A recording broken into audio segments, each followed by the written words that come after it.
It's so good to see everyone, and we've got a newcomer here. Dwayne, welcome. We're so glad you're here. We've got people here that have been not here for many, many years. We've got Tracy, and we've got Linda that have come back with all kinds of history for this church. Jeff, welcome back to you. And it's just good to be here, isn't it, on this beautiful Sunday morning? So should we, and Ahmad and Herb, thank you so much for your sound, so you can hear us this morning. And Rachel, always your beautiful music, so thank you. God bless you. And Nancy, with her chair yoga afterwards. I did this last time, and it's wonderful. So if you have any doubts about, maybe I'll go. It's really terrific, and it relaxes the whole body. She's wonderful at this. She's an expert. So we'll start with a little joke, okay? So there was an elderly lady. Now I want to qualify elderly from now on. That means over 102. So we've got that clear, right? If anybody's elderly, they're over 102. Anyway, she came out of the grocery store and she had locked her keys in the car. Well, she got a coat hanger. She couldn't get it open and was getting so frustrated. And this man rolled up on a Harley Davidson. I mean, rough, tough looking, skull cap on, tattoos all over. And he stopped and he said, "Lady, you having trouble getting in your car?" And she said, "Yes." She said, I've got to be somewhere." He said, "No problem." He went over to that door and he had it unlocked in 3 seconds. And she hugged him and she said, "Oh, thank you. You are an answer to my prayer." And he said, "Lady, I'm no answer to anybody's prayer." He said, "I just got out of jail for grand theft auto." Well, she hugged him again and she said, "Oh God, thank you for sending me a professional." So there we go.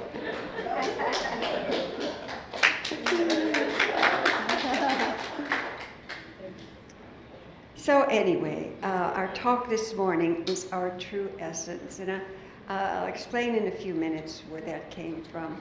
But years ago, there was a song, and I looked it up, and I can't forget, it was by the Bojangles or Jangles, whatever, called The Eternal Flame. And that's what's within each and every one of us, the eternal flame. The dictionary says essence is the most important part or aspect of something. So that essence of us, that eternal flame of us that is always burning, is the true part of us. We often think that we are a body that has a soul, right? Wrong. We have a soul that is within a body. The soul is there, and the body just inhabits this beautiful soul. But how often do we forget that? And we think that we are just this body, that we are on our journey by ourselves. And that's never the truth, because the promises in Hebrews 5:13 said, "I will never leave you or forsake you. I am with you always." And if we remember the story in Exodus of Moses, and God appears out of the burning bush, and he's telling Moses to go to the Pharaoh and tell his people, to Pharaoh to let the Jews go. And Moses says, "I can't do it." Scholars later told us Moses had a stutter. And God said, "I will do it through you." And Moses said, "Well, who shall I say told me this?" He said, I am telling you. So what this says to you and to me, there is an I am presence. There is a spirit, an essence in us, that nothing is impossible. Now, am I telling you we can become president of the United States? First of all, who'd want to do it at this point? So we'll just run that right out. But what it is each one of us has our own universes. Those people that we come in contact with daily, our families and our friends. We have no idea the amount of people that we influence. And how we do that is that eternal flame within us. You know, how this started with me. Well, let's go back to the first unity principle, which Reverend Doug read. One power, one presence, and that's God the good. That means there's not a second power. There's not a duality. There's not a devil running. It's so easy to say, "Oh, the devil made me do it." That takes all personal responsibility away, right? And that's why many people are really happy in that, because there's no personal responsibility. You know, I didn't do it. The devil did. Well, no. we have personal responsibility. There's one life going on, and that life has chosen you and I, or we have chosen to come into this world at this time in this place, to be the eternal flame, to let that God within us shine and ever shine so beautifully to all that we meet. Now, how do we do this? Do we do it through talking, through giving lectures to everybody, or do we show up and we smile and we're friendly? And I'll go into that in just a second, Wyatt. The second unity principle is our essence is of God. Therefore, we are inherently good. And how many of us grew up in places and churches, parents that told us we weren't inherently good. You know the story, and it's an old story, so forgive the repetitiveness, of the parents that bring the baby home. And the little 2-year-old will keep saying, I need to talk to the baby. I need to talk. And they keep saying, no, because this little 2-year-old boy wanted to go in there by himself and talk to the baby. Well, he insisted, and finally they let him go in, crack the door so they could watch. And he goes up to the baby and he says, quick, tell me, I'm forgetting about God. Tell me about God. So you see, I'm forgetting. And isn't that your story and my story? Sometimes we just forget. We think we're on this journey by ourselves. I don't know about you, but for the longest time, and I went to church. I belonged to a wonderful church here in Dallas, and I was so empty. I don't know if any of you can relate to being empty inside, because I had a God somewhere out there that was maybe not judging me, but certainly not a part of who I am or the essence of who I am. And all of a sudden, when I moved to California and started hearing a message that God needs us to light its light, to shine its light as you and as me, it never occurred to me that God could need me? But yes, that's why we're here. We are here to shine the light of God. Ernest Holmes, the founder of Centers for Spiritual Living Religious Science, said, there's something within us that is always singing its song, urging us forward. Charles Fillmore said, let the God within you express itself. Let the God within you express itself through you in the world as a light. And that's what we're here for. Let this God, let us open up to see ourselves in a different light, to see ourselves and know that within us there's an eternal flame. You know, last night, my daughter has moved out to just north of Alaska, a place called Lucas, a place called Lucas, Texas, which is out by Plano. It just seems like it's north of Alaska. Anyway, they built this huge fire last night, and of course they've got all these trees and big mud. I thought, oh dear God, don't set the whole place on fire. Anyway, but the fire then eventually we know goes out and becomes embers. But you see, inside of us, when we don't let that flame, that eternal flame, start to blossom and bloom through our recognition of it, through our asking daily, show me what I am to do today, what I am to say today, where I am to be today. We turn our outside world in and we ask for direction. And that answer will come. How many of us have seen miracles working? I don't know why it came to me. I was thinking of the brave souls that went beyond themselves and crossed the Norman Pettus Bridge at all kinds of danger and didn't know if they were going to be alive or dead. Those that have gone before us, Dr. Martin Luther King, Gandhi knew he was going to be assassinated, and he did it anyway. Well, we are not asked to do those things, but we are asked to move out of that little self and stop thinking of ourselves as a little self, but to think that I am here to represent the power and the presence and the love of God. Because if I don't do it, who's going to do it? That light never goes on unless we light that light. And once that we feed that light within us, we feed that flame, we feed the essence. If we have a loved one and we're courting someone, Don't we bring flowers and call and do all kinds of things for that loved one? And yet we forget to nurture, do our reading, through our meditations, to nurture that essence. Playing the game of life. First of all, I want to say, what really started this is I was in a class that I was facilitating not long ago. And I was watching the students, and all of a sudden, they would say something and their face lit up. And it was like an instant facelift, men and women. The years dropped away, and this light came on.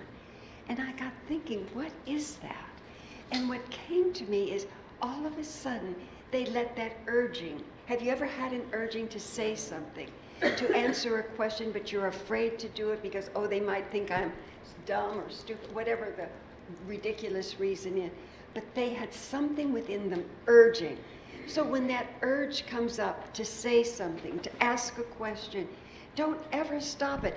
I have stopped that urge so many times, thinking, oh, what will they think? And that maybe they'll laugh, whatever was the thought. And I never said it, and something inside of me depressed. Because I think that's a lot where depression comes from. It's not the expression. Because God, there's always urging to say something when that urging comes up, to do something when that urging comes up. And sometimes we just set it aside. Oh, well, that's for somebody else, or they'll make fun of me. When that urging comes up, that is spirit within. That is spirit calling us forward, saying, come, come, express through me. Let me express through you. So it is, and watch yourself. I watch. At Lika this morning, she was in the condo. She's going to die when I say this. I know she's already buried her head. But she was in our beautiful room, meeting room in there. And she was on the phone, but she was lit up. And I just smiling, and I thought, whoever she's talking to, there's something bright within her. So when we feel that brightness come up, and we wonder, gosh, that really felt good, because we are then expressing the urge of God within us to move forward. This is a real power and presence. It's not some God out there judging us. This is the light within us. It is the eternal flame within us. So we are here to play the game, right? Football started, and God bless the Cowboys. Well, we won't even go there. But anyway, have you ever seen the players that work, whatever sport it is, but they're benched and they can't play, or they don't get their whole energy is down. You see, you and I are called to play the game of life, not to sit on the stands and think, oh, gosh, it'd be nice if I was out there doing this. But I don't have the talent, I don't have the education. Let it go. We are here, we are here as action people. We are here to play that game of life. And if anybody has never read Florence Scovel Shin's book, How to Play the Game of Life and How to Play It, it's a short book and it's wonderful. But sometimes, I don't know, for so long, we can't go back. Yesterday is gone, right? Today, the moment. But I could have done so much more in my life. I'll just say that. Maybe you all can associate. But I sat on the sidelines thinking I didn't have the right education. I didn't have the right this or that. And then one day something occurred to me. I thought, get out on that field, And I thought of going to ministerial school. And then I thought, no, I won't make any money being a minister. I think I'll be a lawyer. Well, something died within me, and I'm not fooling you. My energy, it was just like I was hit over the head with something, because there was that urging within me that was saying, you're not a lawyer, you're a minister. And I listened to it, and thank God I did. I'd have been an awful lawyer, but, and hopefully I'm a good minister. I try to be. So, that urging, when an opportunity comes, sometimes the first thing we shut down? No, I couldn't do that, but yes, Say yes. Open the door. And Spirit is so interesting within us, because once we say yes, Goethe had a wonderful statement, the German philosopher, be bold and untold forces will come to your aid. And that is the truth. There is a universe that is so magnificent and so, it's all powerful. Think of the divine order of this universe. Everything happening on time and in time. Divine right activity. It is a magnificent universe, and yet we think we're alone. But when we say yes to that, when I decided to go back to ministerial school, I was working full time. I had two of my 3 children in college I was paying for. And it was a lot. I had a responsible position, and then the earthquake of whenever it happened, and they closed the main freeway in LA, and it was huge trying to get there. So I put up signs all over my house, and it said, just do it. Just do it. And all of a sudden, doors started open. Somebody said, well, take this route and that route. It's amazing what happens with our yes. So when you're offered something, an opportunity, don't shut it down. Think about it at least. And the minute we think, I can't do it, think, well, maybe I can't. But the I am within me can do all things. Now, it may not be for me to do, but we can pray about it. Because how many times, I can remember Dr. Roger Teo, who's wonderful. He was in Denver for a long time. He was the one I went to. I thought after I decided not to be a lawyer, I said, maybe I'm too old. And what he said was, don't shut that door. You're not. Leave that door open and see where it leads you. So if you're offered something, an opportunity, don't say no. Pray about it. Ask, where am I to be? Show me, Spirit, is this the path for me? And I guarantee you, either doors will open or doors will shut. And the minute the doors start to shut, it's not for us, right? But all of a sudden, doors open if it is for us to do. People call, right situations. So what I'm saying to us, play the game of life. We have a flame within us that wants to burn and burn so brightly. And if we don't allow that flame to burn and burn as our life and as the energy within us, then it doesn't get done this lifetime. And that light that we came in, that soul within us, that essence that within us that is always saying, come, let me express through you, it never happens. And if we are in this church right now, if we are in unity, we have been called to something bigger. So when the opportunities come, we are here to play the game. Many years ago, I want to read something Eric Butterworth said, who was a great unity minister. He said, we all have plenty of faith. He said, we just have faith in the wrong things. We have faith in what we can't be and do. Isn't that the truth? So much faith in what I can't do. But where's my faith that says, I can do? I can do. My life has meaning and purpose. Each one of our lives have meaning and purpose, or we wouldn't be in this incarnation. Whether we believe it or not, Charles Fillmore, the founder of Unity, was so ahead of his time. And he truly believed that each one of us made a decision to be here at this time in this place. We made that decision, and we came in at this time and at this place to express the grace of God, that eternal flame within us, to influence people. Well, I don't influence anybody. You might say, I'm retired. Yes, the people at the store, our friends, our family, people, when the urge comes to write something, we write a note. All the opportunities are there. And when that urging comes up to do something, don't shut it down. Say, yes, Spirit, yes, I am here. I am here for God, and I am here for good. So follow the urgings. Years ago, my younger son, David, was a marvelous soccer player, really good. And after he graduated from college, he was back in LA and he was playing semi-pro soccer. So then his father told him, here we go again with money. He said, David, you cannot subside on what you're making and you can't live with your mother anymore. You've got to make a decision.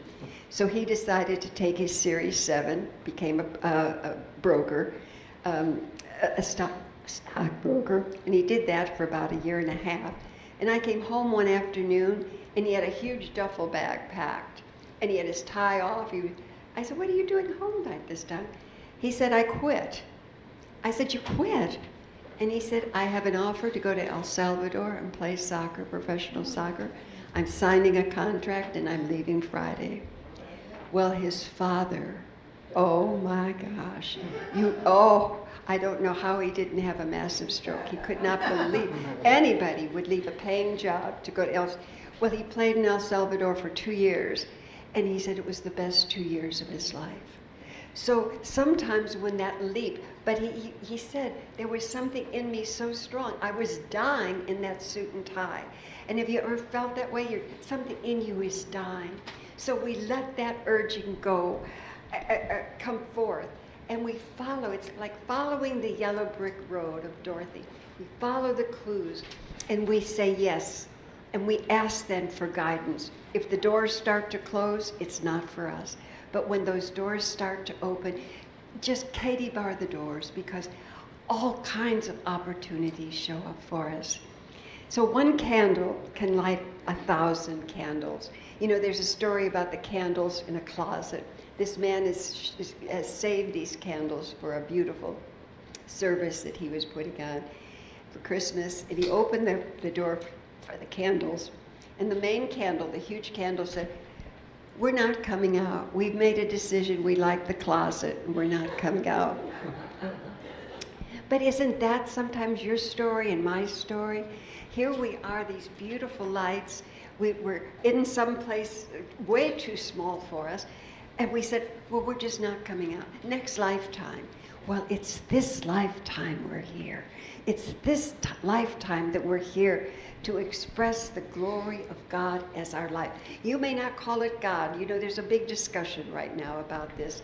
So whatever you call it, this grand universal design. Joe Dispenza calls it the grand operational design. But there is a power and presence in this universe that needs you and that needs me and that is always calling. Come, come, let me express, let that light, the eternal flame within us, don't let it just die. And every time we say yes to opportunities, every time we lift someone else up, every time we feel, all of a sudden our light shine. I watch you. I've seen it in you. I can feel it in myself when I'm on target. Something lights up within me, or we get the chills when we say something. These aren't accidents. This, all of a sudden, we are expressing. God is expressing through us, however you want to describe God, but it is expressing through us, and that is joy. So, you know, I'm going to pull a blank. Pierre de Chardin said, joy is the infallible evidence of the presence of God. So when we're joyful, when we're happy, when all of a sudden we meet somebody we haven't met in a long time, that joy comes up and all of a sudden we open up. Our light shines. And when our light shines, other people see it. Other people are influenced. That light of ours lifts. And that's what we're here for. We're not here to self-aggrandize ourselves. We are here to serve and to love and to absolutely let the eternal flame of God shine through us. And how do we get there? Well, Unity's fourth principle is through prayer and meditation. Joel Goldsmith said so beautifully, and I mentioned this before, we court the presence of God. We court that presence. We pray and we meditate. You know, the first thing Reverend Michael Beckwith used to always say when we wake up in the morning, he said we wake up just clear as a bell, and all of a sudden we're thinking, what have I got to worry about? Where's that problem? We're searching for the problem. Can anybody associate with that? Oh my God, what have I got to worry about today? Instead of that, to move right into that space, however you phrase it. Lead me where you need me, and I will follow. And let that be your mantra through the day. Lead me, Lord. Show me what to say in this situation. Show me what to do here. Show me how to act here. It's a beautiful life to remember that we are here for meaning and purpose and to express the glory of God. Live in gratitude. That's, if we want to be happy and successful, if our hands are opened, are we going to receive more? And we say, thank you, God. But when we're closed up, what can come into our life? So we go forth with open hands. I am willing, I'm ready to receive. So the fifth unity principle, she said we must live the truth we know through our actions, and we forget to act. Let's no longer forget to act. The world needs us more than it has ever needed us before. And we can say, who, me? And I can say, absolutely. Each one of us, yes, you, yes, me. We are here to let that eternal flame of life move through us not only for us, but for others. Because truly, if we're here for God, if we're here for this grand operational design, that means we are here for others. It is a beautiful life. It is a beautiful philosophy. And if I don't stop soon, Reverend Doug's going to look at his watch. So I've just got 3 more things. I've got 3 more stories to tell. He'll faint. So number 1, play the game of life. If you're sitting on the stands for anything, start asking yourself, why am I here? Spirit, show me what to do. And then follow your urgings. When something comes up that you want to say, or in a conversation with people, and not if something just pops out, and you know what I mean by popping out, but if there's something that comes through that we know we're meant to say to somebody, don't shut it down, because that is depression. And the third thing is court the presence of God. Love God, read, meditate, pray, and know beyond a shadow of a doubt that you are here in this lifetime to reflect the glory of God as your life. And so it is. Amen.